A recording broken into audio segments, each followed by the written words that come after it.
You can find this figure and more at toydojo.com. Hello everybody, welcome to my channel. Today's video I'll be reviewing this. This is Fanstoys FT-40A Hannibal, also known as Cerebros, the head component for Fortress Maximus. And here he is in a package, the front of the box with some cool box art of him in robot mode and in his head mode. And side of the box here. And if you look at the top, nice picture of him in head mode as well. And here's the back of the box.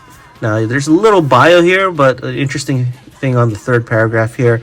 It says Hannibal is the middle in a Russian nesting doll of form-changing humanoids. Wow, that is a long sentence. When the full might of Forticus Titanicus is needed, Hannibal forms into his head and becomes the giant mecha's command center. Thorn, an earthling in a mech suit, in turn changes to form Hannibal's head. So in Fanstoys world, Hannibal is this robot. The small head instead of Spike is Thorn, and the body is going to be Forticus Titanicus. So kind of cool. Okay, let's get Hannibal outside of the box. Here is Hannibal out of the package. He comes with his instruction booklet and very nicely detailed illustrations of how to transform him. He comes with a trading card, and this is made in hard plastic with a bio here in very tiny text. A gun. I like the finish on this plastic. It has a little bit of a metallic finish, I think. Very cool. A sword. Again, a nice red finish on the blade and even on the Hilton handle here. An alternative face for the small robot, or the head of Hannibal, where he's yelling. An extra hand for the sword that allows you to hold it in this position. Now, this hand did not come inside the box. This was taped on a small baggie by Toy Dojo. I'm guessing this was supposed to be included, but didn't make it during the production time. An alternative face for the large robot head, where he's screaming or yelling. And some alternative parts for the large robot head. So you get these lower parts and parts that go on the side of the head. And he also comes with a translucent orange display stand, mainly for him when he's in that large head mode. Last but not least, Hannibal himself. Let's change the angle of the camera a bit so we can get a better look at the top of the robot. Now, very true to the animation, not a lot of surface detail molded on the figure, as you can see. Nice and clean. And it does have a little QC sticker, which I will take out later on. But yeah, robot mode very much looks the part for the cartoon. And very clean, no gaps. I do have this one issue. So this clip here is supposed to hold down the leg, but like the slightest force on it just dislodges it, mainly for this side. This side, not so much. Place the robot down. You see how this part just dislodges right away. Another issue is the head. It seems to pop out way too easily. With just the slightest of tapping, it pops out, and which makes it a little bit hard to pose without it popping off. It's just way, like, it takes very little force for it to pop off. I mean, I think there was a video of somebody rotating the arm, and just the vibration from rotating the arm actually popped the head off of his. Fortunately, mine is not that sensitive, but it is still somewhat very sensitive to popping off. Okay, let's get the weapons on, starting with the sword. Unfortunately, The only hand he can hold it with is this one. Let's get his gun on. And here is Hannibal with his weapons. And he does look very cool. It's just a little disappointing that he can't use the sword in both hands. Now he does have this alternative hand. And to install it, simply loosen the screws on the hand. And once you got it removed, you can simply pop in the hands. And then you can hold the sword. There you go. Very cool. So would have been nicer though if you didn't have to unscrew the other hand in order to put this one in. Moving on to articulation of the figure, the head, if it doesn't pop off, can rotate 360 and hopefully it just stays on. There you go.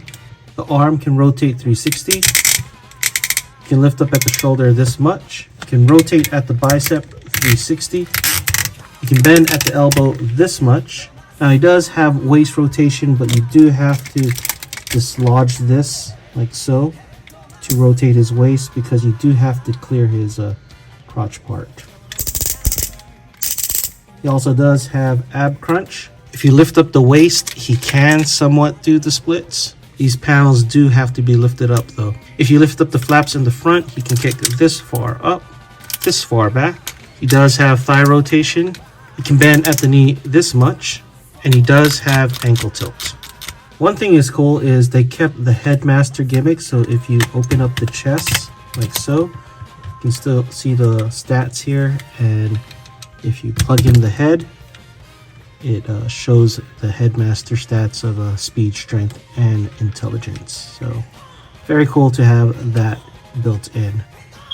And for some size comparisons in robot mode, here is Hannibal next to MP52 Skywarp, MP36 Megatron, and Masterpiece Delta Magnus. Okay, let's get Hannibal transformed into his head mode.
Here is Hannibal in head mode. Let's take a look at the headmaster first. And it looks really good. A lot of articulation for a figure this small. The arms up here is on a ball joint. You can bend at the elbow. The legs are on a ball joint as well, and you can bend at the knees back and forth, but that's mainly due to transformation. You also have a little bit of ankle tilt here because the feet are on a ball joint. Transforms just like the original Generation 1 or Titans Returns, except you have a lot more articulation, and an added thing is on the back, I like how the face can rotate in to hide it. And let's take a look at the large robot head. This robot will be huge when all is said and done. Wow, very cool, nice and clean for the most part. Now the face has a little battery compartment here. You can put a CR 1220 in there. As you can see, I couldn't find a CR1220, so I put a CR126, which is this same diameter, just a little bit thinner, and it does work because I guess because the spring in here pushes it up far enough that you can use it. So press the chin and the eyes light up. I like the fact that when you look at it when it's off, it doesn't seem like the eyes can light up, but when you turn it on, it does. Very cool. And I also like the fact that you can tell there's two individual lights here. So instead of one singular light that just glows, you kind of have those individual eyes, which is a very nice touch. Now there are some alternative parts here that you can use, and here's one. Now these simply pop off. I'm gonna have to open it up a little bit in order to get them out. Here I have Hannibal with the alternate head parts, and I actually like this a lot better. It gives it a lot more surface detail to it. So I will be using these parts as the default instead. He does come with an alternative mouth, so you simply pop the face off and pop this one in, and he is yelling. There you go. Very cool, but not really required for me, so I'll probably just keep this in storage. Now the small headmaster also comes with an alternative head as well, so you can just simply pop it off like so, and he can also be yelling. For some size comparisons in head mode, here is Hannibal next to the head of Brave Maximus and his Titan Master. And let's just look at these two closely. You can see the massive size difference between these two, so this will be a very large robot. The head of Earthrise Scorponok and his Titan Master. Again, looking at the size difference between the two. Okay, let's get Hannibal into robot mode for my final thoughts. Before I get to my final thoughts, I forgot to share that the sword can actually collapse like so. And in head mode, you can actually put it in here like the cartoon. It's nice and all, but I don't know, not really a feature I really care for, to be honest. You can also attach the sword like so in here, just to replay the cartoon scene. So my final thoughts on Fanstoys FT-40A Hannibal. Overall, I'm okay with the figure. It's not my favorite from Fanstoys, but it's not horrible like the experience I had with X-Transbot's Perceptor. The transformation, very intuitive. It fits very well. I don't have any clearance issues with any of the parts, which is great. The only issues I really have that were kind of big for me is, one, the head pops off way too easily. Just a little bit of force will make that thing fly off of the body. The other part are these clips. They don't seem to snap in and lock in as well as they should, so when posing the figure, it easily gets dislodged and you have to reconnect it again. So those are probably the biggest issues for me. Minor issues for me is the sword. It would have been nice if both hands could hold it, but honestly, that is really a tiny issue. But overall, I'm really pleased with the figure, and I guess I'm not trying to be negative about it. It's just there's an expectation with Fanstoys that parts like these issues would not be a part of a figure that is made by them. Anyway, that is it for this video. Let me know what you guys think in the comments below, and thanks for watching. If you enjoyed this video, please give it a like and subscribe. Follow us on social media and check out our Discord. Links in the description below.